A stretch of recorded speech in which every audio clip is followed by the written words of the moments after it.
हरे कृष्ण। तभी हम भगवद गीता के 5वें अध्याय के अंतर्गत श्लोक संख्या 3 पर विचार करेंगे। गेयः स नित्य सन्यासी यो न द्वेष्टि न कांक्षसी निर्द्वंद्वो हि महाबाहो सुखम बंधात् प्रमोच्यते। तो यहाँ पर भगवान कह रहे हैं गेयः स नित्य सन्यासी, कि उसको जानना चाहिए क्या, नित्य सन्यासी।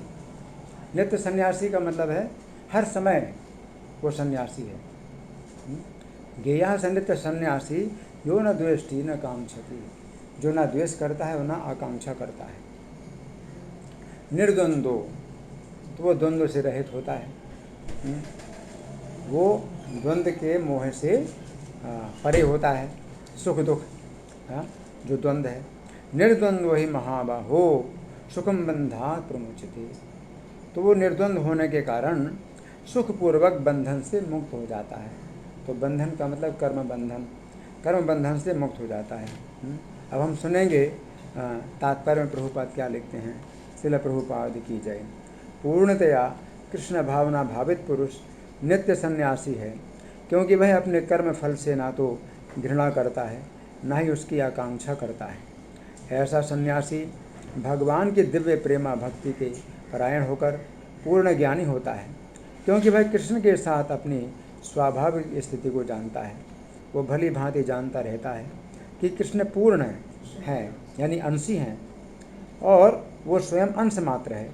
ऐसा ज्ञान पूर्ण होता है क्योंकि यह गुणात्मक तथा मात्रात्मक रूप से सही है। कृष्ण तादात्म्य की भावना भ्रांत है, क्योंकि अंश अंशी के तुल्य नहीं हो सकता। ये ज्ञान की एकता गुणों की है, ना कि गुणों की मात्रा की। सही दिव्य ज्ञान है जिससे मनुष्य अपने आप में पूर्ण बनता है। जैसे ना तो किसी वस्तु की आकांक्षा रहती है, ना किसी का शोक, उसके मन में किसी प्रकार का छल कपट नहीं रहता, क्योंकि वह जो कुछ भी करता है कृष्ण के लिए करता है।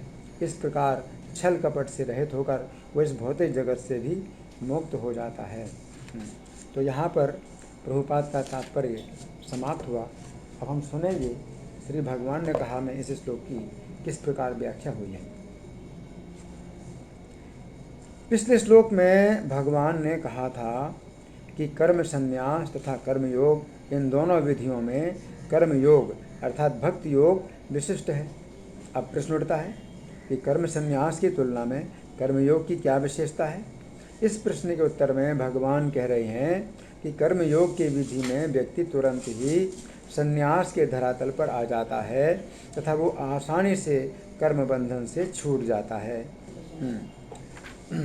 इस श्लोक की प्रथम पंक्ति में श्री कृष्ण कहते हैं गेयः स नित्य सन्यासी यो न द्वेष्टि न कांक्षति, अर्थात कर्मयोग अथवा भक्ति योग में स्थित व्यक्ति ना तो द्वेष ही करता है और ना आकांक्षा ही करता है, इसलिए उसे नित्य सन्यासी ही जानना चाहिए।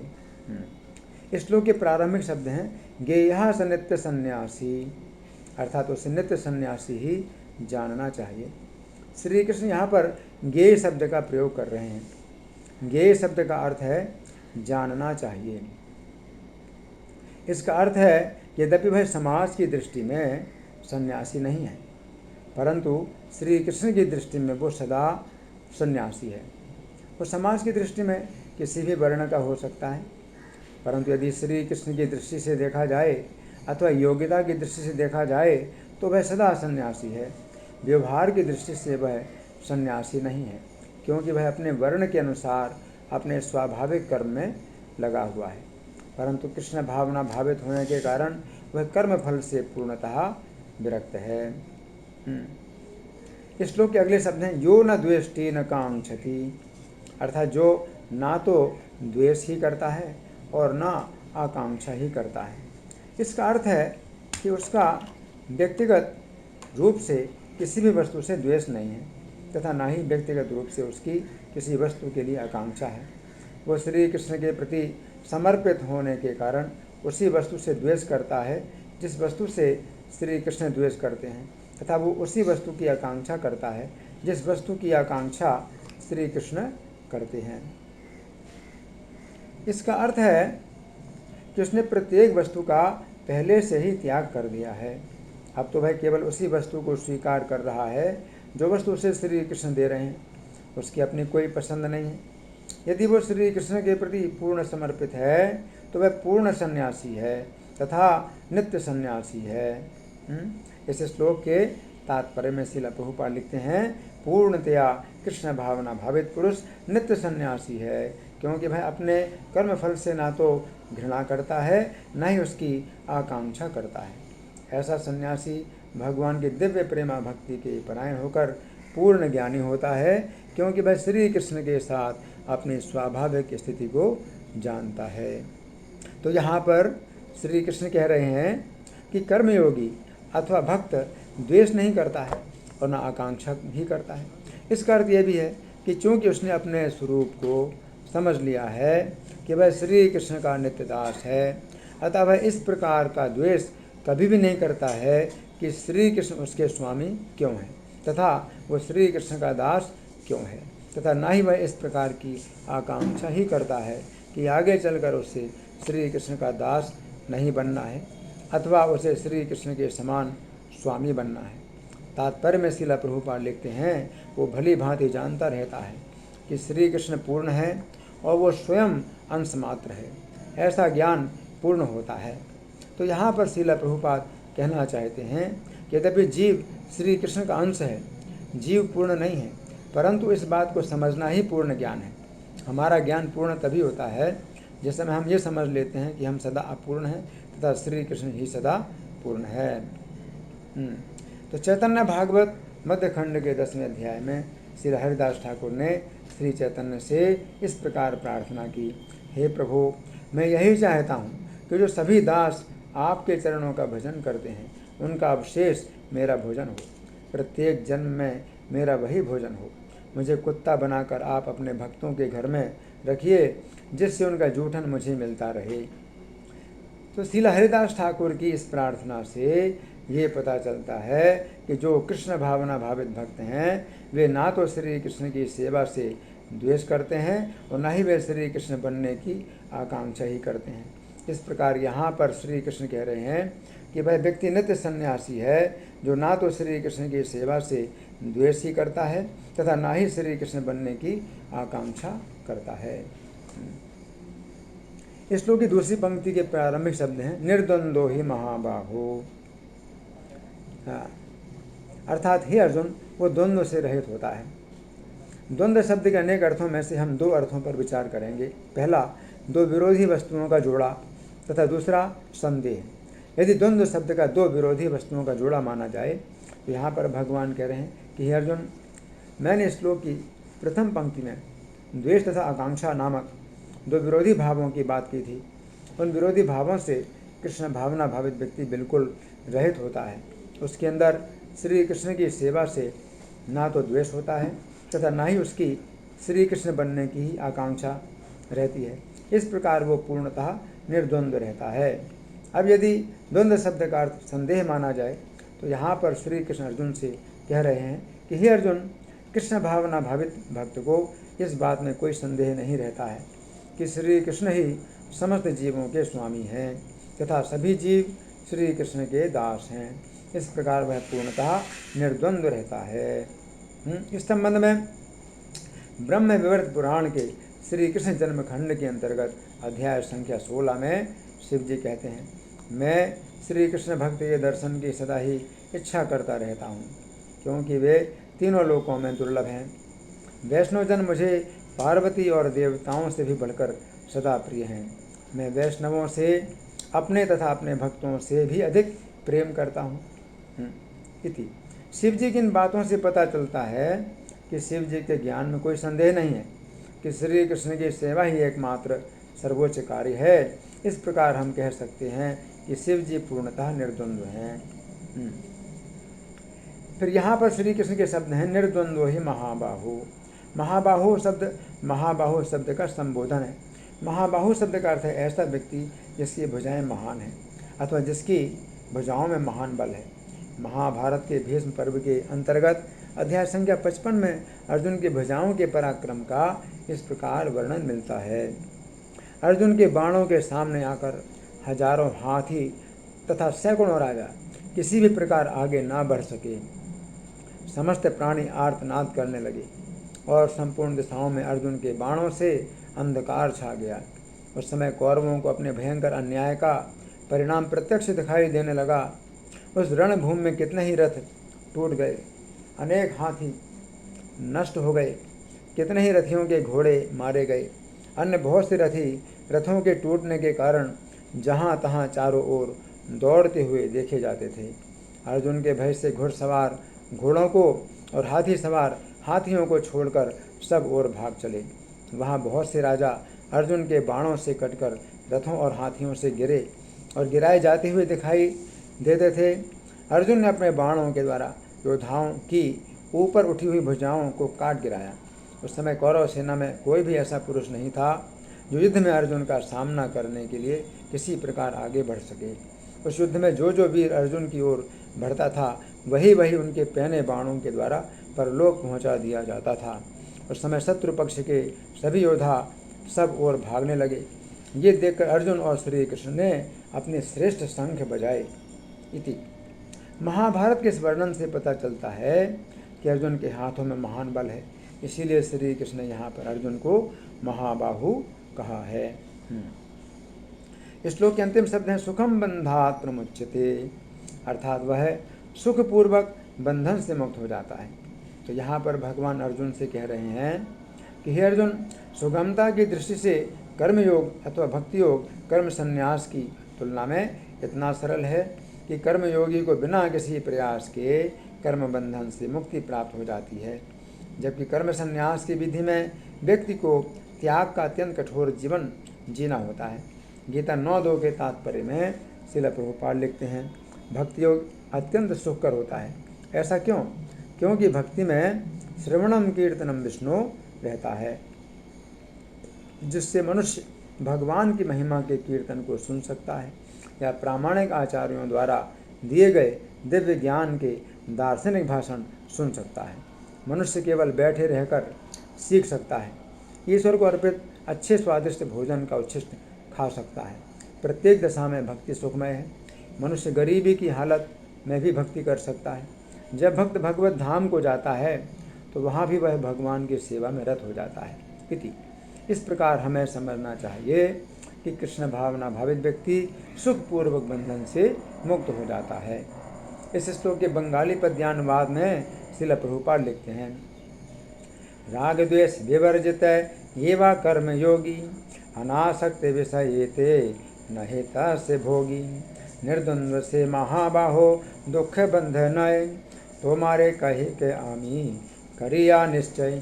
तो यहाँ पर श्री कृष्ण अर्जुन से कहते हैं, निर्द्वंद्व से महाबाहो दुख बंध नय, अर्थात हे अर्जुन, कर्मयोगी निर्द्वंद्व होने के कारण दुख के बंधन से छूट जाता है, अतः तुम कर्मयोगी अर्थात मेरे भक्त बनो। तो यहाँ पर भगवान कह रहे हैं गेयः स नित्य सन्यासी। तो भगवान कह रहे हैं कि उसको नित्य सन्यासी जानना चाहिए। गेयः का मतलब है जानना चाहिए। गेयः ये शब्द जो है ये इस प्रकार से बना हुआ है। तो संस्कृत में जो शब्द की रचना होती है तो उसमें कई शब्दों का जो अर्थ है वो एक शब्द में आ जाता है। जो शब्द है गेयः, अंग्रेजी में इसको कहेंगे वर्दी टू बी नोन, तो कई शब्द हैं। या हिंदी में कहेंगे ये जानने योग्य है। तो कई शब्दों में जो है जो बात बनती है वो एक शब्द में संस्कृत भाषा में बनता है। तो गेयः का मतलब है जानना चाहिए। नित्य सन्यासी, उसको नित्य सन्यासी जानना चाहिए, है ना। तो भगवान उसको कह रहे हैं जानना चाहिए, जबकि सामाजिक दृष्टि में वो नहीं है।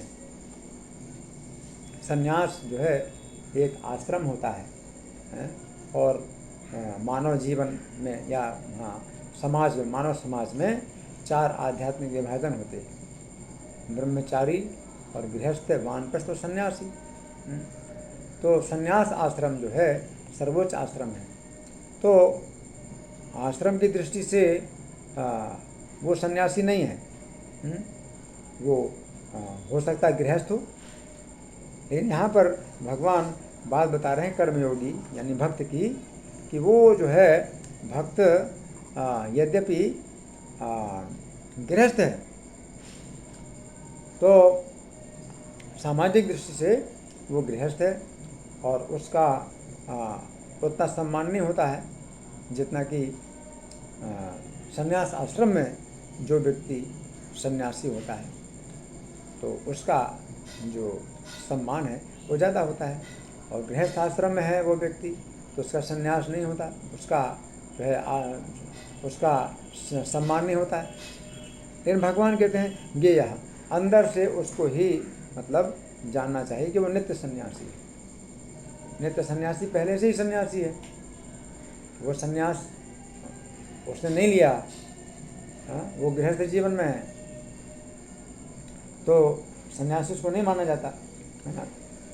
तो सन्यासी जो माना जाता है तो वो एक अलग बात है, और किसी व्यक्ति को सन्यासी जानना चाहिए वो अलग बात है, तो माना नहीं जाता। नित्य सन्यासी यो न द्वेष्टि न कांक्षति।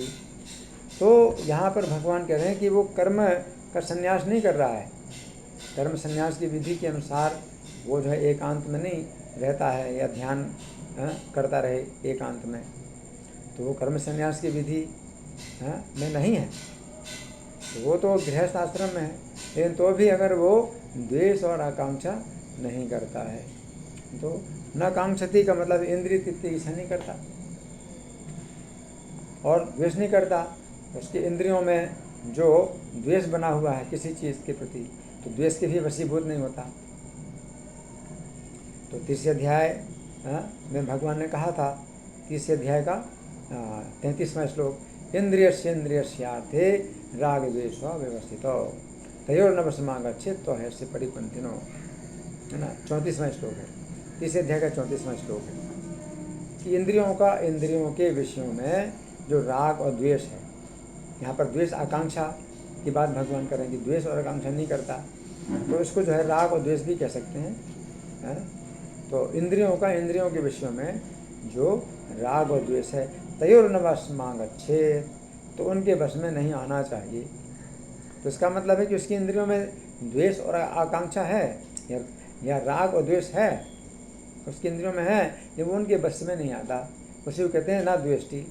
उसकी इंद्रियों में द्वेष है, उसकी इंद्रियों में द्वेष है कि कोई भोजन है तो वो उससे अच्छा नहीं लग रहा है, या ठंड और गर्मी की जो है समय उससे जो है कुछ दिक्कत हो रही है, ठंड में जो है उससे कुछ ठंड लग रही है, गर्मी में गर्मी लग रही है, तो उसको तो उसकी इंद्रियों में तो द्वेष है, उसकी त्वचा में तो द्वेष है कि ये ठंडा लग रहा है, मुझे ठंडी में ठंडा लग रहा है, गर्मी में गर्म लग रहा है, तो द्वेष है। लेकिन वो द्वेष नहीं करता। अगर शरीर सहन कर सकता है और शरीर नष्ट नहीं हो रहा है, तो उतनी सर्दी और गर्मी को जो है सहन करता है वो, यद्यपि उसकी त्वचा में द्वेष है कि ये ठंडी जो है ये ठीक नहीं है, उसकी त्वचा इंद्र कहती है कि ये ठंड अच्छी नहीं है, बहुत ख़राब है, ये ठंड खराब है। लेकिन अगर उसका शरीर सहन कर सकता है और शरीर में कोई बीमारी अगर नहीं हो रही है, तो उसको जो है तो भी वो सहन करता है ना। और गर्मी में जो है जैसे एसी है या ठंडक कहीं पर होती है, तो उसकी त्वचा इंद्रिय में वो जो है आकांक्षा होती है कि ये मिले, एसी मिले, है ना। तो राग या आकांक्षा जो भी है तो उसमें है, लेकिन वो जो है स्वयं आकांक्षा नहीं करता, वो उसके बस में नहीं आता। तो उसकी इंद्रियों में जो भी राग और द्वेष है उनके बस में वो नहीं आता। तो इसका मतलब इंद्रियों में है राग और द्वेष, उसकी इंद्रियों में जरूर होता है। तो प्रत्येक व्यक्ति की इंद्रियों में राग और द्वेष होता है, लेकिन वो अगर उनके बस में ना आए तो इसी को भगवान कहते हैं यो न द्वेष्टि न कांक्षति, कि वो ना तो द्वेष करता है ना आकांक्षा करता है। निर्द्वंद्वो ही महाबाहो, तो वो निर्द्वंद है, तो वो द्वंद्व से रहित है। तो द्वंद्व का मतलब ये भी है, द्वेष और आकांक्षा वो नहीं करता, इसका मतलब है द्वंद्व नहीं है उसके अंदर, है ना। तो जैसे कि गौर किशोरदास बाबा जी महाराज थे, तो वो दिन रात जो है हरि नाम लेते थे, हरि नाम लेते थे। तो ठंड के दिनों में वे जो है रात भर जाग करके हरि नाम करते थे, बहुत कम विश्राम करते थे। और रात में जब ठंड ज़्यादा लगती है तो वैसे भी नींद नहीं आती ठंड में, तो वो जो है दिन भर हरि नाम लेते थे। किसी व्यक्ति ने उनको कंबल दे दिया, अब कंबल ओढ़ दिया उन्होंने तो सो गए अब सो गए तो उनका हरि नाम जो है बंद हो गया। तो सवेरे जब उठे तो कंबल उसको वापस करते हुए बोले कि भाई इस कंबल से जो है गौर किशोर दास की दोस्ती नहीं हो सकती, क्योंकि इसने मुझे रात भर सुलाए रखा है और मेरा नाम बंद हो गया तो इसका मतलब क्या है, उन्होंने कंबल से द्वेष किया, कंबल से द्वेष किया, जबकि उनकी त्वचा इंद्री कहती है कि कंबल बहुत बढ़िया है, कंबल से बड़ा सुख मिल रहा है, क्योंकि ठंड से रक्षा हो रही है। तो त्वचा इंद्री में तो राग है, आकांक्षा है कि कंबल मिल जाए, हैं। लेकिन उससे क्या हुआ, उनके हरिनाम में बाधा हुई, हरिनाम में बाधा हुई तो वो जो है उस कंबल से द्वेष करने लगे, है ना। तो इसका मतलब क्या है कि द्वेष उसको जो है ये इंद्रियों के द्वेष के कारण द्वेष नहीं होता है, उसको द्वेष होता है कृष्ण के कारण, कि कृष्ण की सेवा, अगर कृष्ण की सेवा में कोई चीज़ बाधा डाल दी तो उसको द्वेष होता है उससे। कंबल से उनको द्वेष हुआ, है ना। तो कंबल से द्वेष क्यों हुआ कि कृष्ण को केंद्र बना करके वो राग और द्वेष उसका होता है, उसकी द्वेष और आकांक्षा भी होती वो कृष्ण को केंद्र बना करके होती है। कि जो कंबल था तो उसने जो है उनके कृष्ण नाम में बाधा डाली, कृष्ण की सेवा में बाधा डाली, है ना, तो उनको द्वेष हुआ। तो इस प्रकार से जो भक्त है उसके भी द्वेष और आकांक्षा होता है, लेकिन वो कृष्ण को केंद्र बना करके वो किसी चीज़ की आकांक्षा करता है और किसी चीज़ से द्वेष करता है। जैसे भक्त लोग हैं, है ना, तो प्रसाद ग्रहण करते हैं और भी स्वादिष्ट प्रसाद होता है, तो उनकी इच्छा होती है कि स्वादिष्ट प्रसाद मिले, है।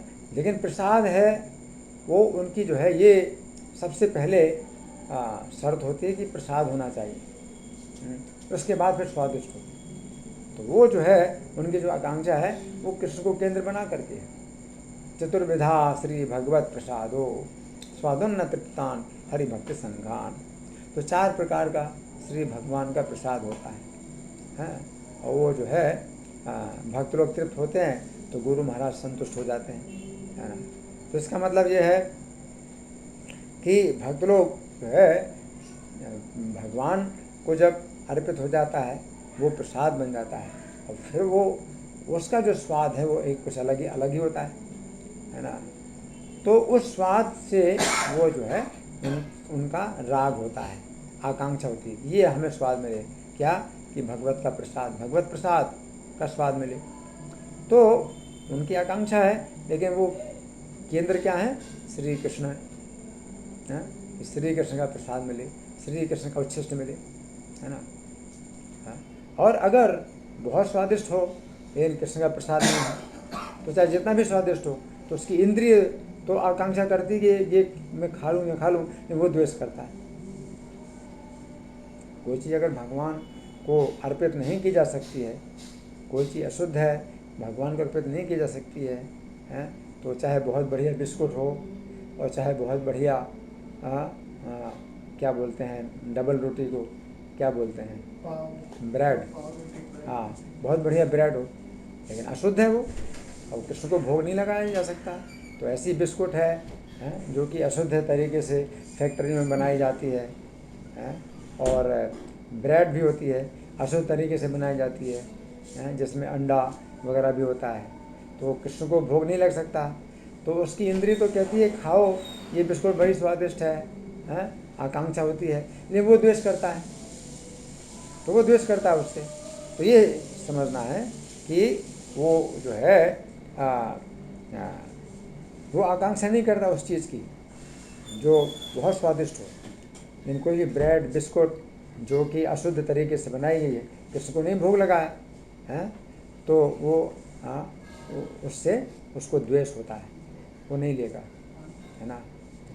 तो जैसे प्रभुपाद थे तो बहुत छोटी अवस्था में उनको टाइफाइड हो गया,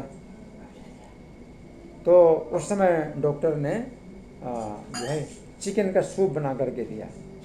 तो चिकन का मतलब है मुर्गी का बच्चा, तो मुर्गी के बच्चे का सूप बनाए हैं, तो बालक की रक्षा के लिए कि जीवन की रक्षा हो जाए, हैं, तो सूप बना करके पिलाया। लेकिन इस बालक ने उसको देख करके ही उल्टी कर दी, हैं, पीने के तो बाद दूर, देख करके उल्टी कर दी। तो उसका मतलब क्या है? द्वेष। जबकि जीवन की रक्षा के लिए था वो चिकन सूप, जीवन की रक्षा के लिए था। इस बालक ने उल्टी कर दी देख करके कि क्यों? क्योंकि श्री कृष्ण को ये अर्पित करने योग्य नहीं है, अशुद्ध चीज़ है ना। तो कृष्ण को केंद्र बना करके इस बालक ने जो है उस सूप को देख करके ही उल्टी कर दी, द्वेष, है ना। और जबकि अगर ऐसे विचार किया जाए तो वे जीवन की रक्षा के लिए, तो इतना भी जो है मतलब होता है भक्त का, इस बालक का इतना समर्पण था कि जीवन भी श्री कृष्ण को उसने अर्पित कर दिया, कि जीवन भी अगर ना रहे, हैं, तो भी। लेकिन फिर भी इतना तो हम लोगों के लिए नहीं है कि अपने जीवन की रक्षा के लिए अगर बहुत आवश्यक हो तो कोई अशुद्ध चीज़ खाना पड़े, तो कभी अगर ऐसी आवश्यकता पड़े जीवन की रक्षा के लिए खाना पड़े तो अलग बात है। लेकिन कोई कोई भक्त इतने भी समर्पित होते हैं कि जीवन की रक्षा के लिए भी वो ऐसी अशुद्ध चीज़ें नहीं खाते हैं, तो उनका जो है उससे द्वेष ही होता है, वो द्वेष करते हैं। तो भगवान यहाँ कह रहे हैं यो न द्वेष्टि न कांक्षति, है जो द्वेष नहीं करता, आकांक्षा नहीं करता, है ना। तो यहाँ पर द्वेष और आकांक्षा वो नहीं करता, इंद्रिय तृप्ति के आधार पर द्वेष और आकांक्षा वो नहीं करता है। कि कोई व्यक्ति उसकी इंद्रिय तृप्ति करता है तो उससे राग उसका होगा, जो इंद्रिय तृप्ति में बाधक है उससे द्वेष होगा, तो ऐसा नहीं है। लेकिन फिर भी द्वेष और आकांक्षा उसका होता है, तो उसका जो है द्वेष आकांक्षा होता है, लेकिन वो कृष्ण को केंद्र बना करके द्वेष और आकांक्षा करता है। निर्द्वंद्व ही महाबाहो, तो वो निर्द्वंद्व होता है। तो निर्द्वंद्व का एक अर्थ तो यह है कि उस जैसे सुख और दुख ये भी एक प्रकार का द्वंद्व है, और मान अपमान ये भी एक प्रकार का द्वंद्व है, और सर्दी गर्मी ये भी एक प्रकार का द्वंद्व है, दिन और रात ये भी एक प्रकार का द्वंद्व है। जहाँ एक दूसरे से विपरीत भाव होते हैं तो उस जोड़े को जो है द्वंद्व कहा जाता है ना। तो वो निर्द्वंद्व है, तो मान और अपमान, तो इसमें भी जो है वो कृष्ण को केंद्र बना करके जो है वो विचार करता है, मान अपमान पर भी विचार करता है कि अगर कृष्ण की निंदा हो रही है, वैष्णवों की निंदा हो रही है, तो वो जो है उसको जो है वो अपनी निंदा मानता है कि मेरी निंदा है ना। और सम्मान कृष्ण का और कृष्ण भक्तों का सम्मान होता है, तो वो उसमें वो अपना सम्मान मानता है कि ये मेरा सम्मान है ना। जहाँ तक अपने व्यक्तिगत जीवन की बात है, अगर उसका सम्मान या उसका अपमान हो रहा है तो वो विचार नहीं करता। लेकिन फिर अगर कोई व्यक्ति कृष्ण के प्रति समर्पित है और उसको ये मान करके कि ये व्यक्ति जो है कृष्ण को समर्पित है, तो उसका सम्मान करता है, तो फिर वो जो है उसको अपना सम्मान मानता है। कि अगर जैसे मान लीजिए कि मैं इस्कॉन का भक्त हूँ, तो कोई व्यक्ति जानता है मैं इस्कॉन का भक्त हूँ, है ना, उस प्रकार से सम्मान करता है, तो इस्कॉन का सम्मान कर रहा है। तो इस तरह से मैं उसके प्रति जो है मैं प्रसन्न होता हूँ कि वो मुझे इस्कॉन का भक्त मान करके मेरा सम्मान करता है। तो इस्कॉन का भक्त हूँ मैं, और इस्कॉन का भक्त मान करके मेरी निंदा करता है, तो जो है वो मेरी निंदा है। तो इस प्रकार से हमें मान और अपमान का भी जो है विचार करना होता है, तो कृष्ण को केंद्र बना करके विचार करना होता है। तो यहाँ पर वही भगवान कहते हैं निर्द्वंद्व ही महाबाहो। तो अगर द्वंद्व से वो रहित है, इंद्रिय तृप्ति के आधार पर वो जो है किसी प्रकार के द्वंद्व पर विचार नहीं करता, चाहे मान अपमान हो, निंदा स्तुति हो, सुख और दुख हो, है ना। लेकिन कृष्ण को केंद्र बना करके निंदा स्तुति पर भी विचार करता है, मान अपमान पर भी विचार करता है, सुख दुख पर भी विचार करता है, तो सुखम बंधात प्रमुच्यते, तो सुखपूर्वक वो बंधन से मुक्त हो जाएगा। तो उसको फिर जिस बात की चिंता नहीं करनी पड़ेगी कि मैं मुक्त होऊंगा या नहीं होऊंगा, हाँ, वो सुखपूर्वक मुक्त हो जाएगा, उसको बिना प्रयास के ही मुक्ति प्राप्त हो जाएगी। धन्यवाद। हरे कृष्णा।